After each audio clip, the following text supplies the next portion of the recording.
The night air hung thick over Willow Creek Plantation.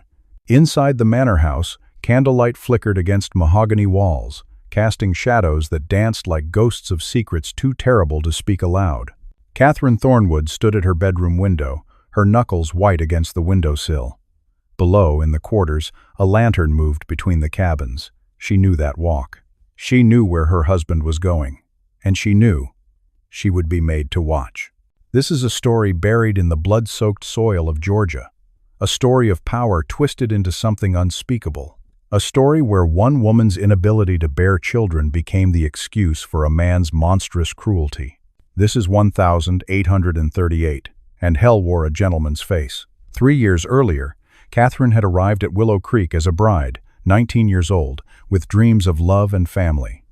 James Thornwood was 42, a widower, a man of standing in Camden County. The plantation sprawled across 800 acres. 83 enslaved souls worked the land. Catherine had been raised to be a wife, obedient, gracious, silent when silence was required. But after 2 years of marriage, her womb remained empty. The whispers started in town, at church, even among the house servants. The sympathetic glances felt like daggers. James's patience, what little existed, evaporated like morning dew under a merciless Sunday. Then came the night everything changed. James called her into his study. The room smelled of tobacco and bourbon. He didn't look at her when he spoke. A man of my position requires heirs, Catherine. Legal heirs, yes. But also insurance. Assets that grow in value. She didn't understand. Not yet. I've made arrangements with 3 of the slave women. Strong, young, fertile. He poured another drink, the crystal decanter clinking against the glass. You will be present during the process. You will witness what a woman's duty looks like when properly fulfilled. The floor seemed to tilt beneath her feet. James, you cannot mean. I can. I do. And you will comply. Or I will ensure every family you've ever known understands that your barrenness has shamed this household. In 1838 Georgia, a wife had no rights, no property, no voice. Divorce meant scandal, destitution, social death, and James Thornwood owned everyone and everything within his borders, including her. Sarah was 21. She worked in the main house, had a daughter of 6, and eyes that never quite met yours. She had learned long ago that survival meant disappearing inside yourself. When the overseer came for her that July evening, she knew. Every enslaved woman knew. You always knew when your body stopped being yours, when it became inventory, breeding stock, a tool for profit. Catherine was already in the small cabin behind the main house when they brought Sarah in. The room had been prepared, a bed, 2 chairs, lamplight that made everything look like a fever dream. James entered without ceremony. Sit, he commanded Catherine, gesturing to the chair positioned at the foot of the bed. You need to understand what productivity looks like.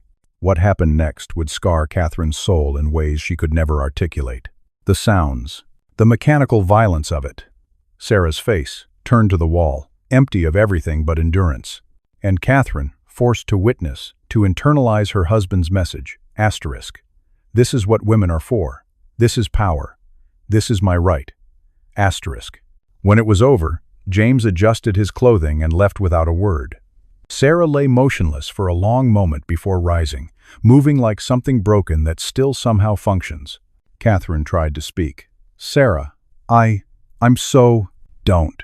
Sarah's voice was barely a whisper. Don't apologize for what you cannot change, Miss Catherine. Just don't. The next morning, Catherine vomited until there was nothing left inside her.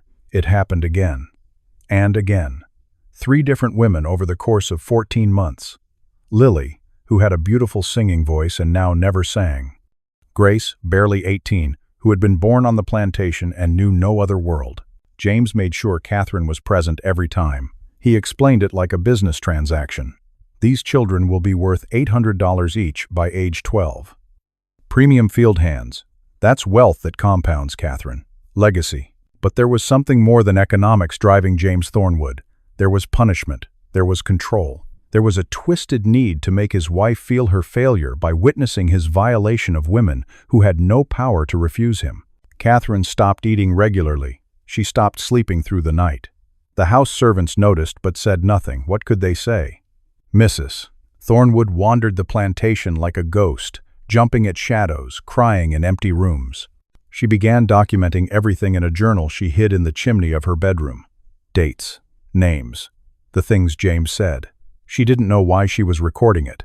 Perhaps evidence for a God who seemed to have abandoned this place. Meanwhile, the women James raped existed in a special kind of hell. They were given slightly better rations to maintain the breeding stock, James said openly. They were watched constantly, their pregnancies monitored like investments. And when the babies came, they were proof of crime rendered legal by the color of skin and the evil of law. Sarah's baby was born in February 1839. A boy, James named him Thomas after his father. He celebrated with the local planters, cigars and brandy, backslapping congratulations on his expanding operation. Catherine held that baby once. She looked into his eyes and saw her husband's features, and she saw Sarah's trauma made flesh. She saw a child who would grow up enslaved by his own father. She saw the mathematics of monstrosity. Something fractured inside her that day. A week later, Catherine did something unthinkable. She approached Sarah in the garden, away from watching eyes, and spoke words that could get them both killed. If you wanted to run, if you wanted freedom for yourself and your children, I could help. I have jewelry. I have a cousin in Pennsylvania who— Sarah's eyes went wide with terror.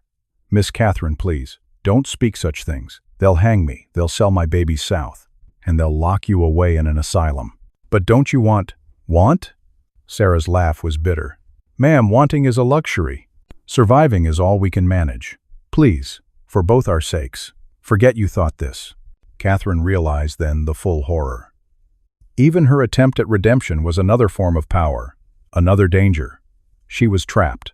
They were all trapped. Different cages, same plantation. By late 1839, Catherine Thornwood existed in a state of waking death.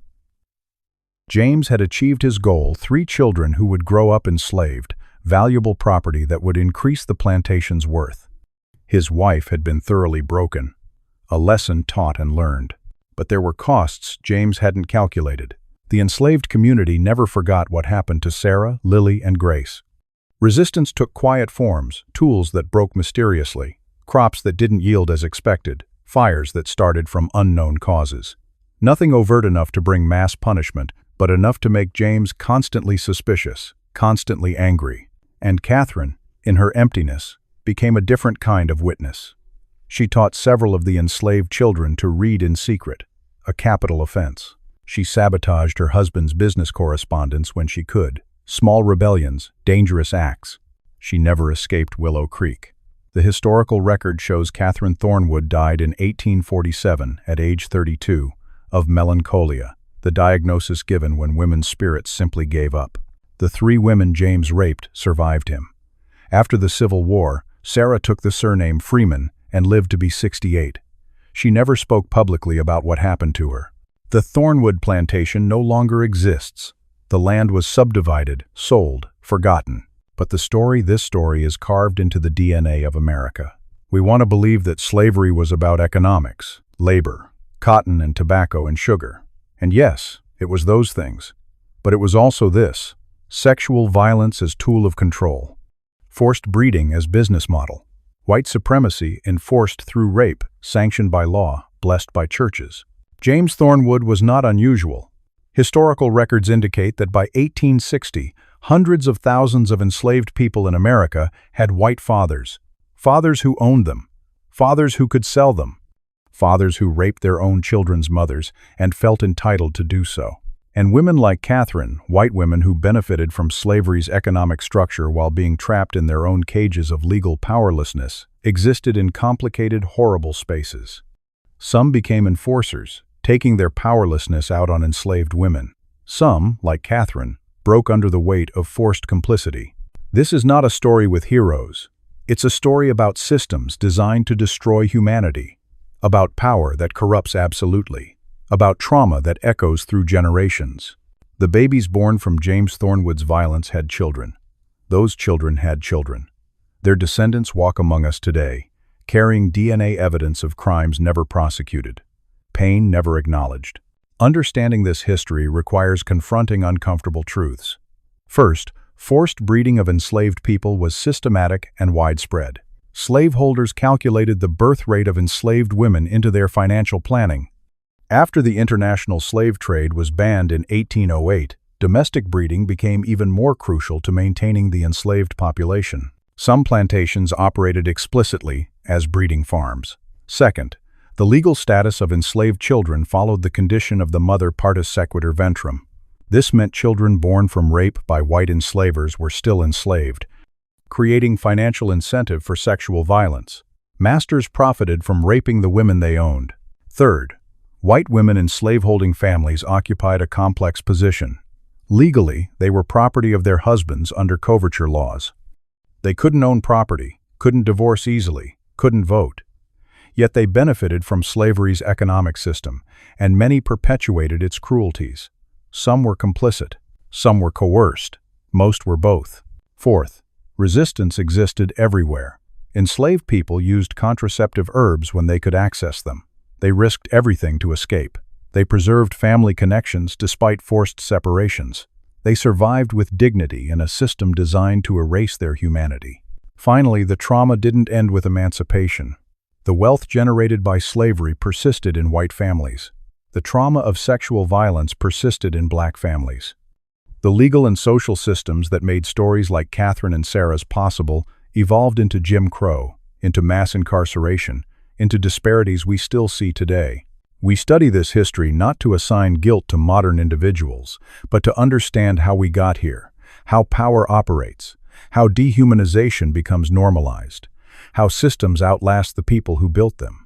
The graves of James, Catherine, and Sarah are all lost to time, but their story and the millions of stories like it demand to be remembered, not to shame, not to divide, but to ensure we build a future that makes such horrors impossible.